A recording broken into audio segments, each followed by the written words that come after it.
This is a continuation of the advertisements and promotion part. So before this I had shown you this page, and now this one, this is a continuation. So see in detail how she has done it in so much of details, and which is very nice, very good.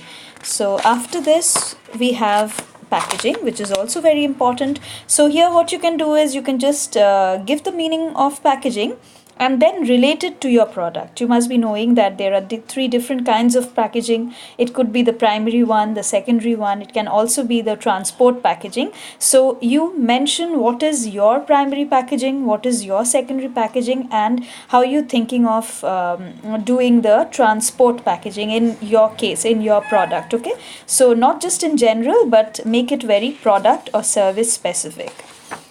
Next we have distribution channel. Again, you can just give the meaning of distribution channel. You can also talk about that it could be a direct and indirect, but then in specific specifically talk about your product. Okay, like this is a tiffin service, and in most of the cases this will have a direct channel. So she has mentioned distribution channel, and then she has mentioned it as the direct channel, which will happen only between the manufacturer and the consumer.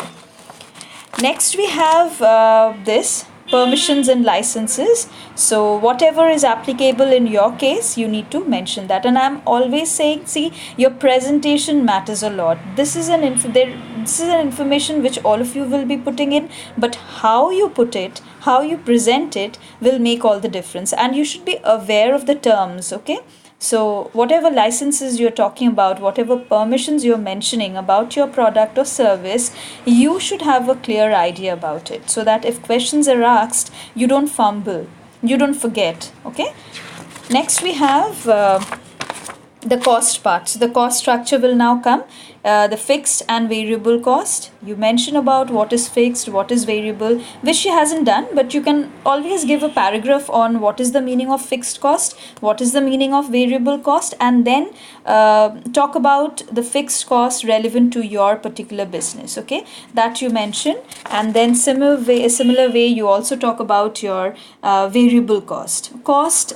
Things will be different as depending on the nature of your product and what you have chosen. So these figures will not be of much relevance to you, but just look into the things that what needs to be mentioned. Okay, so again, this I just have 10 more seconds for this.